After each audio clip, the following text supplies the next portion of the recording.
नमस्कार, very good morning. मैं doctor Rakesh Kumar Sharma, सहायक आचार्य अर्थशास्त्र। आज हम बीए तृतीय वर्ष अर्थशास्त्र का जो फर्स्ट पेपर है, समष्टि आर्थिक सिद्धांत, उसका सेकंड चैप्टर समष्टि अर्थशास्त्र का विकास, इसके बारे में अध्ययन करेंगे।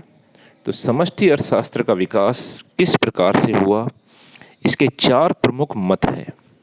नंबर 1 क्लासिकली सिद्धांत, केन्जियन सिद्धांत, नव क्लासिकल सिद्धांत और नव केन्जियन सिद्धांत।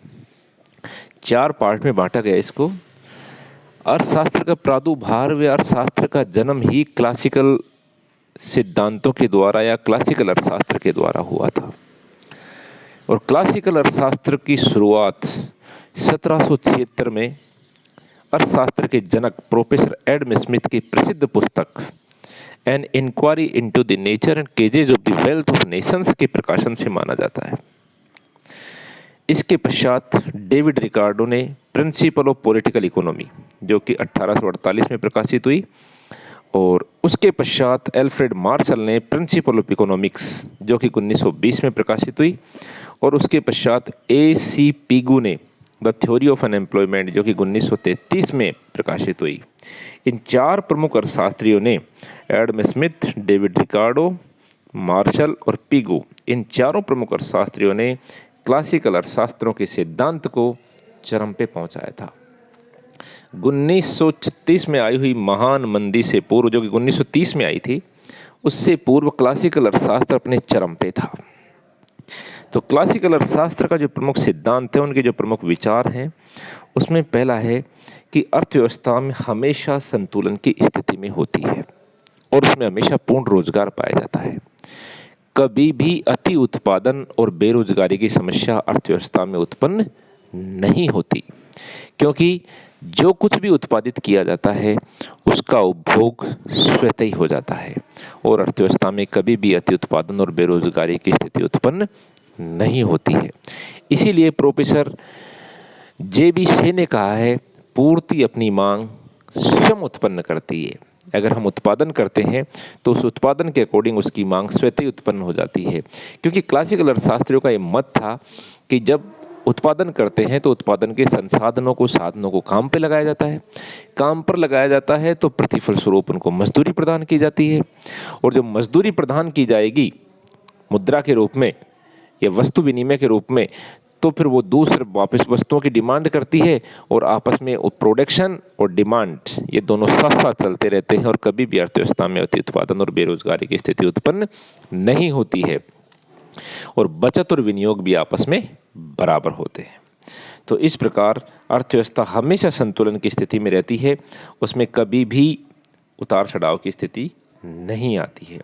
लेकिन 1930 में आई हुई महान मंदी के पश्चात क्लासिकल अर्थशास्त्र के जो सिद्धांत थे उनका अस्तित्व मिट गया, क्योंकि क्लासिकल अर्थशास्त्र कहता था कि अर्थव्यवस्था हमेशा संतुलन में रहती है, जबकि 1930 में विश्व में महान मंदी आई, और 1930 की महान मंदी के पश्चात 1936 में प्रोफेसर कीन्स ने नए अर्थशास्त्र का जन्म दिया, जिसे केन्जियन अर्थशास्त्र कहा जाता है। और केन्जियन अर्थशास्त्र में उन्होंने समग्र मांग और समग्र पूर्ति की अवधारणा को बल दिया, और समग्र मांग और समग्र पूर्ति के आधार पर उन्होंने बताया कि अर्थव्यवस्था में हमेशा पूर्ण रोजगार की स्थिति नहीं होती है, अल्प रोजगार की स्थिति उत्पन्न होती है। अल्प रोजगार की स्थिति से पूर्ण रोजगार की स्थिति पे अगर लाना होगा तो समग्र मांग को बढ़ाना होगा, और समग्र मांग के लिए उन्होंने कहा कि समग्र मांग का मतलब है उपभोग प्लस विनियोग, और समग्र पूर्ति का मतलब बताया उपभोग प्लस बचत। तो उपभोग में दूसरा, अगर मैं उपभोग से पहले बात करूं तो केन्जियन अर्थशास्त्र ने कहा था कि अर्थव्यवस्था के सभी सिद्धांत अल्पकाल में लागू होते हैं, क्योंकि दीर्घकाल में तो हम सब मर जाते हैं, दीर्घकाल का तो कोई अस्तित्व ही नहीं है, इसलिए अर्थव्यवस्था के सभी सिद्धांत अल्पकाल में लागू होंगे।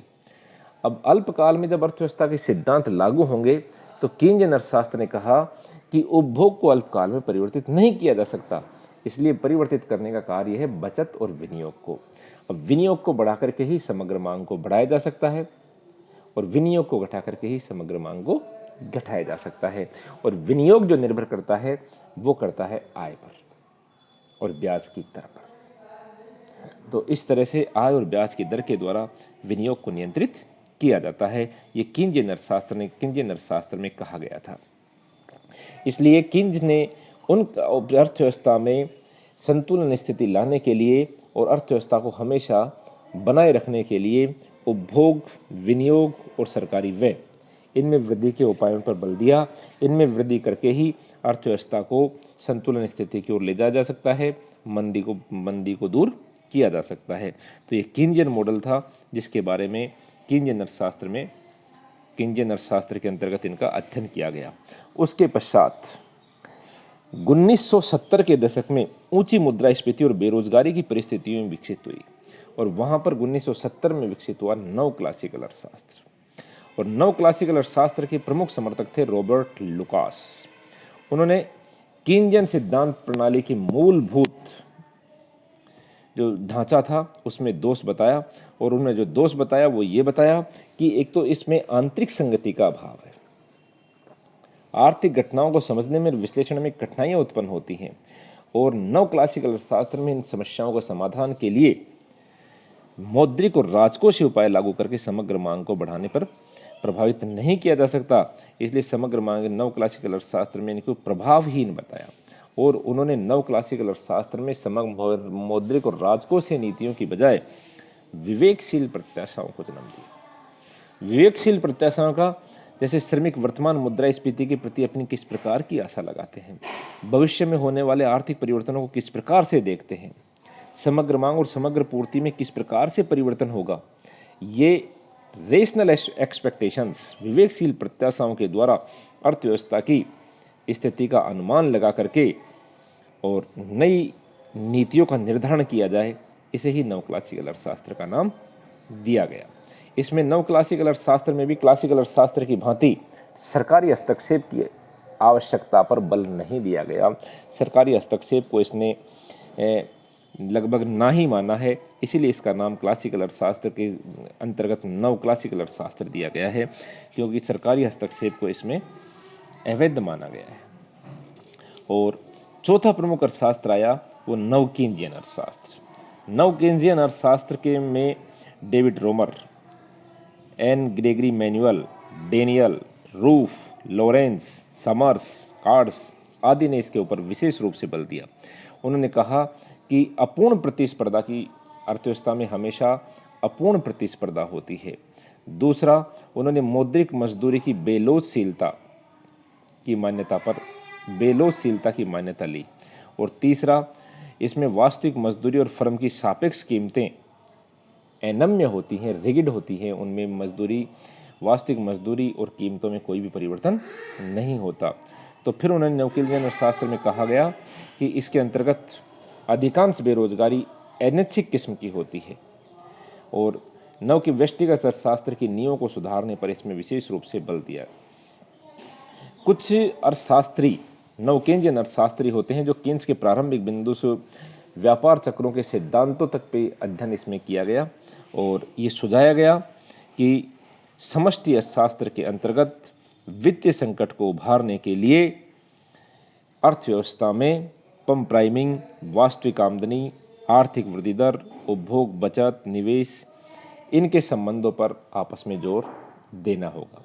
इस प्रकार समष्टि अर्थशास्त्र के अंतर्गत क्लासिकल अर्थशास्त्र, केंद्रीयन अर्थशास्त्र, नव क्लासिकल अर्थशास्त्र और नव केंद्रीयन अर्थशास्त्र, इनके द्वारा किस प्रकार से अर्थव्यवस्था का विकास हुआ, इसका अध्ययन अपन ने किया।